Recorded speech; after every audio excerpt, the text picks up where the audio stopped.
na may tumataas ang presyo nito sa pamilihan. Aba! Mahirap kapag ganyan kasi kailangan pa rin natin kumain ng masustansyang pagkain. Isa sa mga solusyong nakikita ng ating gobyerno sa mga ganitong sitwasyon ay ang pagkakaroon na mismo ng mga tanim sa ating mga tahanan. Kaya kailangan mag-umpisa sa ating tahanan, hindi pa paulit-ulit natin kinakayang gawin yan. Kaya tawagin na natin ang ating bisita ngayong araw, isang agriculturist mula sa Bureau of Plant Industry, si Sir Ernie Lito Boliosa! Magandang umaga, sir! Good morning po. Ernie, kamusta po? Good Kamusta morning po. Isang magandang buhay po sa ating lahat. Magandang buhay, magandang umaga po sa inyong lahat. At maraming salamat sa inyong oras. Sir Ernie, sa kaalaman po, para po sa kaalaman po ng lahat, ano po ang exact na trabaho niyo po? Ano po ba ang ginagawa ng isang agriculturist? Okay po, ako po ay na-assign sa Bureau of Plant Industry Nursery.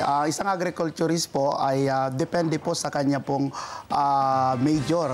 Ako po isang horticulture. Ako po ay nakalinya po sa mga fruit trees, vegetable, study of ornamental. Mostly po yan ay pag-aalaga at paparami ng mga gulay, prutas at hala. Oh, nice. At mga herbs and spices. Ang galing. So, ang dami, napaka-wide, varied at variegated, di ba, ng kanyang pagkakadalubhasa. Alam naman po natin, Sir Ernie, na mahalaga po ang pagtatanim ng mga halaman, ng gulay. Pero ano po ba ang nakikita niyong dahilan o problema kung bakit hindi po ito nagagawa ng iba?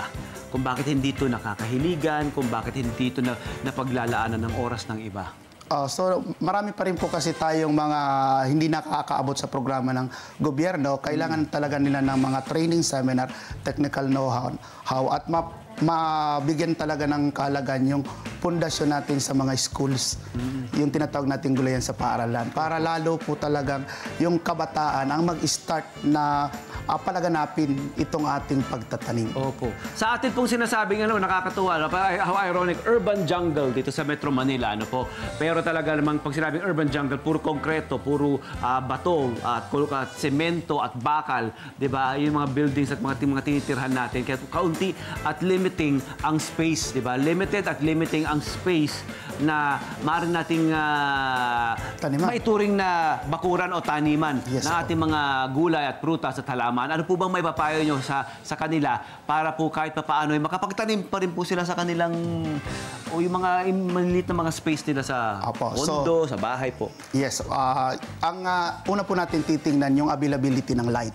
Opo. Kasi magbabase po doon yung ating itatanim. Sa mga area na minimal yung espasyo, titingnan nyo kung saan yung merong 4 to 8 hours of light. Good for leafy vegetable. So ito namang ating mga fruit vegetable, sili, kamatis, talong, nangangailangan naman sila ng mas full sunlight at mas matagal na init ng araw. So sa mga halimbawa may mga condo dwellers natin diyan, o halimbawa yung may mga bahay na mayroong space na na limited po ang araw na maibibigay doon sa ating bakuran, hindi po uubra yung itong mga nabanggit yung mga fruits na ito, fruit-bearing na mga trees or plants na ito na sinabi niyo po. Opo. So, para po sa isang lugar na limited po ang space dito sa Metro Manila, ang maaaring mag-thrive po sa inyong mini bakuran ay yung mga green leafy vegetables, provided po na kayo ay mayroong ample na 4 to 6 hours of light na supply ng sunlight. Yes po. Natural sunlight. We have also herbs and spices. Ito po. Ito mga herbs. Ito po. Ito po pwede po ito. Basta may at least 4 to 6 hours po kayo ng sunlight. Yes po. And then ang pagdidilig po sa mga ito, yung ating regular na dilig, early in the morning and late in the afternoon. Opo, early in the morning at saka late in the afternoon. Pero huwag masyadong, di ba, nilulunod sa tubig. Ano po? Opo. Ito po, isa-isayin natin, mga kababayan. Ito po yung mga halaman at mga gulay o tanim na maaari po mag-thrive sa inyong bakuran kung kayo nakatira sa Metro Manila. Ngunit meron kayo ample na 4 to 6 hour supply ng sunlight. Ito po, meron tayong Java mint. Yan, Java peppermint. Aba, pwede po ito. Ano po? Ang ating, ito ay Talinum. Talinum. Aba, mga Kapampangan, mayroon kami niyan sa bahay. Talinum, sa garden ng lola ko, dyan sa Quezon City. Ayan, kulitis. Ayan, oh. Ito po, kamote. Kamote, apo. Pwede rin po, alugbati. Alugbati, apo. Pwede po. Ano? Ang tawag po namin dito ay mga katutubong gulay or indigenous. Gulay, opo. So minimal supervision po ang kailangan niyan. Oo, ito naman, pako.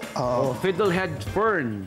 Aba, wag niyo ismulin ng fiddlehead fern, ang pako. Kasi ito'y ginagawang salad, di ba? Sa Amerika, mahal po ito. It's a $35 salad. Dito sa atin, yun, we take it for granted. Maaari natin magpapayabungin ito, di ba? Yes, opo. Pako. Ito ano po? Ano po ay... Ito malunggay. Yes, ang pinakamasustansya nating gulay na pinopromote ng Department of Health ang ating malunggay. Malunggay. At ito naman po, syempre... Ito po ang ating kutsay or onion chives. Kutsay. Kutsay lavo, kutsay, chives, onion chives. Opo. Ito naman po ay... Italian oregano. Italian oregano. Ang bango. Sila po ay mga repellent o mga panaboy ng peste. Ng peste. Yes. So magtanim lang kayo nito, paramihin ng kaunti, pwede na itong natural na insect Yes, repellent. opo. Ito pong mga nakikita natin, papakitaan po naman tayo ngayon ni Sir ng mga paraan ng pagtatanim ng gulay. Maganda ito dahil siguradong malinis at walang halong pesticide ang gulay na nanggagaling mismo sa inyo, sa mga tanim niyo po. Ano po? Kaya naman kunin na po ang lapis at papel at ilista na po mga kakailanganin natin. Sir Ernie, ano po ba ang mga gamit na kailangan po natin? Okay, sa pagsisimula po, ang unang-una po, kailangan po natin ang siyempre buto. May dalawa tayong uri ng buto, yung ating malalaki, tulad ng ampalaya. Ito, ampalaya, meron po tayong nabibili. Ito po. Yung mga maliliit po, ito? Ito po ay libre po na pinamimigay ng Bureau of Plant Industry. Hindi ba? Pumunta lamang doon o pumunta lamang sa inyong website. Ang website nyo ay Yes, available po sa internet. At ito, maaari nyo po malaman kung paano po makukuha ng libre ang mga ito. Hindi po ba? Ayan, para pa pang-jumpstart din po ng negosyo. Yung starting kit po ng mga farmers natin. Farmers o negosyo, para sa negosyo nila.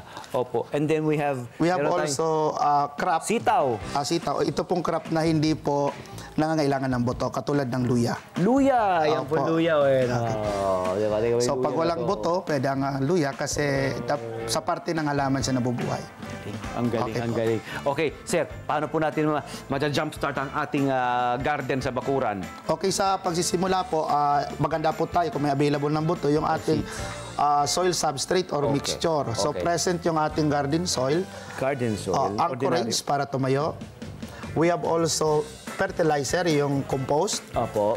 Ito pong giniling na bunot, ito yung ating drainage and aeration. At ito naman po, naglalagay tayo ng uling or yung ating sinunog na ipa, carbonized rice hull. Serve po yan as neutralizer ng acidity ng soil. At dito po nagtatago ang mga microorganism. At yan po ang isa po sa nag-absorb ng moisture ng ating pong ito yung carbonated rice mixture. hull. Ito Yes. po yung nakikita ko rito. Ayan po. So ito po, meron tayong sawdust, meron ng compost, meron tayong vermicast. Ito po ang garden soil na sinasabi natin. Ito naman yung rice hull. Saan po natin makukuha itong mga ito? Mostly po sa mga agricultural supply dito po sa atin po sa Kamaynilaan. Sa mga probinsya po, ito po tinatapon lang natin. Opo. Pwede natin i-utilize para magamit. Ito po ay iba po ito. Ito panggamit po sa pagtatanim dito sa taniman. So iyon po yun. Ito naman po punlaan. Opo. So sa pagpupunla, kailangan i-mix natin yung tatlong mahalagang component. Opo. Yung ating garden soil, yung ating drainage at fertilizer. I-mix po natin yan. Minimix po yan.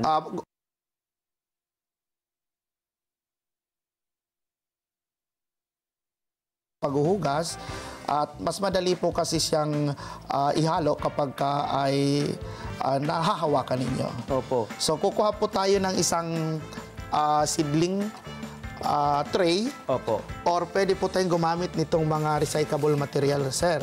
Ito po ay tubo. Opo. Gamit po itong PVC pipe. Opo. dyaryo. Iikot nyo po yan. Oo. Pwede kayong gumawa ng sarili nyo pong... Tapos isil lang po ilalim. Yun na Tapos yun. meron na po kayong lalagyan ng malalaking buto. Ayun na, Meron ka ng mini paso. malalaking bato. Opo. So, buksan po natin unahin natin yung malalaking buto. Halimbawa po. Yan. Yan. Ito pong mga ganitong pagtuturo ay maaari rin po nilang avail po sa inyo po sa atin pong ahensya? Yes po, we have training every Courses. last Wednesday of the month. Oh, yun, di ba?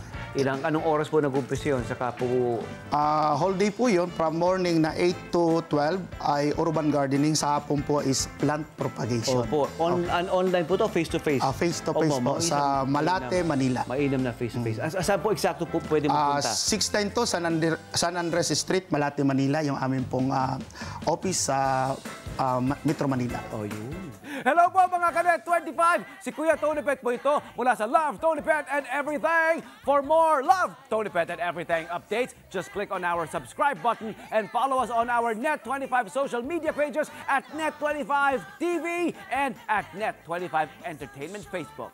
Magkita-kita po tayo!